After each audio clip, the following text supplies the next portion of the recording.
मंच पर उपस्थित पूज्य संत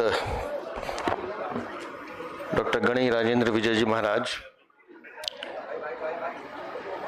मंच पर उपस्थित अन्य पूज्य संत श्रीमान भरतलाल जी, हमारी स्टैंडिंग कमेटी की चेयरपर्सन सत्या शर्मा जी,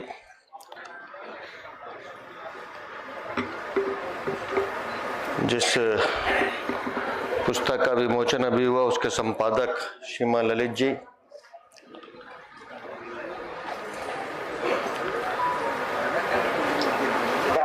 और यहाँ उपस्थित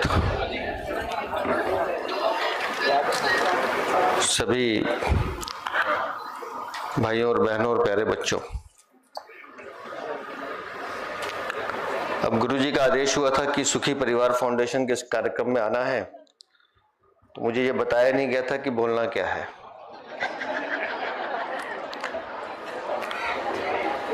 लेकिन जो डॉक्यूमेंट्री मैंने देखी और जो विषय देखा है, तो मैं गुरुजी को और सुखी परिवार फाउंडेशन को बधाई देता हूं इस बात की, जिस विषय पर समाज चुप्पी साथ लेता है, आपने उस विषय को छूकर उस पर काम करने का जो बिड़ा उठाया, उसके लिए आपको साधुवाद देता हूं।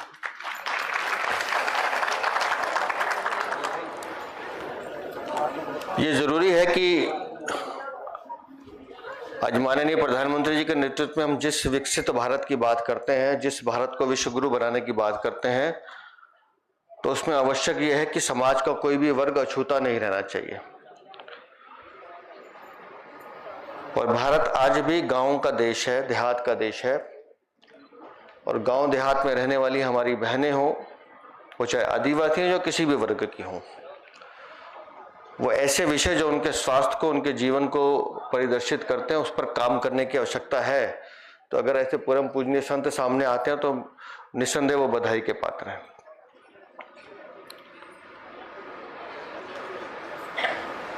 और स्वास्थ्य किसी भी व्यक्ति के लिए बहुत महत्वपूर्ण है, और ऐसे विषय जिस पर बच्चियां चुप रहती हैं, जिसमें महिलाएं चुप रहती हैं, उस पर चर्चा करना, उनको उस मुख्य धारा में जोड़ना और जागरूक करना एक बड़ा काम है। अभी मैं संगीता बहन जी को सुन रहा था, तो आपने कहा कि हम 50,000 मशीनें और ये सब डिस्ट्रीब्यूट करेंगे। मेरा गुरुजी से एक निवेदन है, हम साधन दे सकते हैं, यहाँ बहुत लोग हैं जिनकी चर्चा हो रही है कि जो उसमें कंट्रीब्यूट करेंगे, लेकिन जरूरत है उनको शिक्षित करने की, उनको जागरूक करने की। ये मेरा सौभाग्य है कि कल दिल्ली के कार्यक्रम में भैया जी जोशी थे, एकल का कार्यक्रम था। एकल एक ऐसी संस्था है जो 1 लाख विद्यालयों में, दूर दराज क्षेत्रों में, जनजाति क्षेत्रों में लगातार विद्या के, शिक्षा के प्रसार का काम कर रहा है। तो मैं चाहूंगा कि सुखी फाउंडेशन और एकल मिलकर अगर इस विषय को एक साथ उठा लेंगे, तो जिस योजना पे हम काम करना चाह रहे हैं उस काम का परिणाम जल्दी आएगा।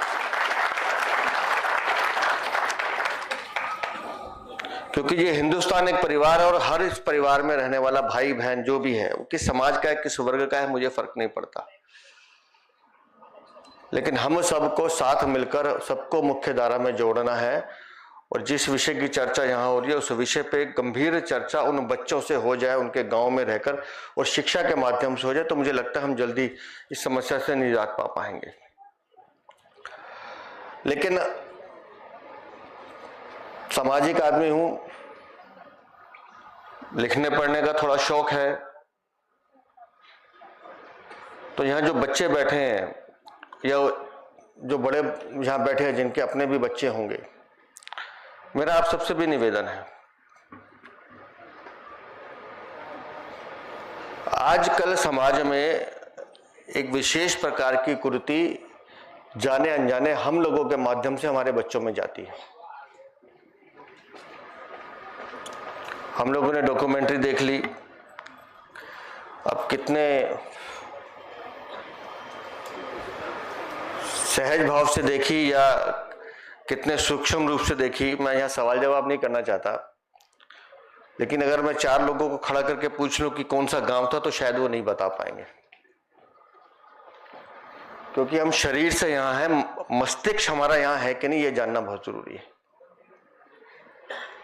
कि अगर कवाट गांव है, गुजरात का राठवा बिरादरी है और वहां की बहनों की चर्चा हो रही है तो हमको ये टिप्स पे याद होना चाहिए।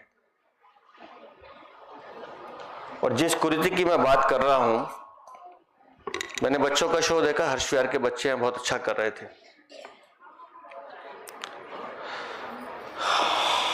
मैं जब 5 या 7 साल का रहूंगा,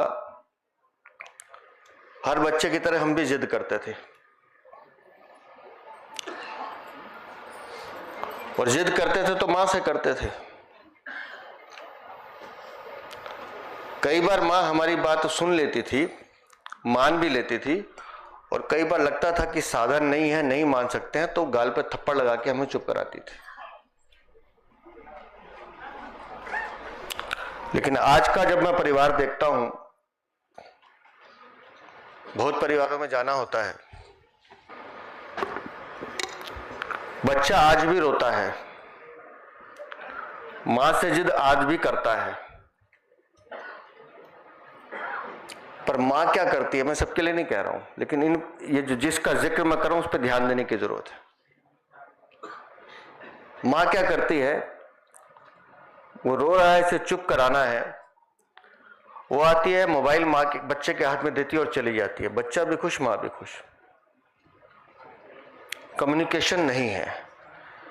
और 5-7 साल का बच्चा उस मोबाइल में वो भी देख रहा है जो उस उम्र में उसको नहीं देखना चाहिए, जिस उम्र के लिए वो लायक नहीं है।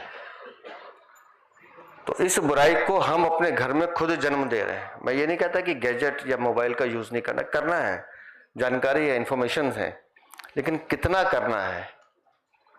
क्या आज हम ये प्रण ले सकते हैं कि जब हम घर जाएं शाम को, परिवार के साथ कितने लोग भोजन करते हैं मुझे नहीं मालूम, लेकिन जब भी भोजन करें, जब भी घर पहुंचे, तो सब लोग तय करें कि अब 1 घंटा 2 घंटा कोई मोबाइल को हाथ नहीं लगाएगा। गर्दन हिलाना, बात करना बहुत आसान है, लेकिन करना बहुत मुश्किल है। अपने बच्चों को बात कीजिए, उनकी बात सुनिए, उनसे कम्युनिकेशन कीजिए। ये हम भूलते जा रहे हैं। और हमारे बच्चे भी, मतलब मैं अगर अभी एक सवाल पूछ लूंगा सबसे, तो आधे अधूरे जवाब आएंगे। हम लोग कितना बात करते हैं, कितना सुनते हैं, या अपने बच्चे को कैसी शिक्षा दे रहे हैं, ये भी बहुत जरूरी है।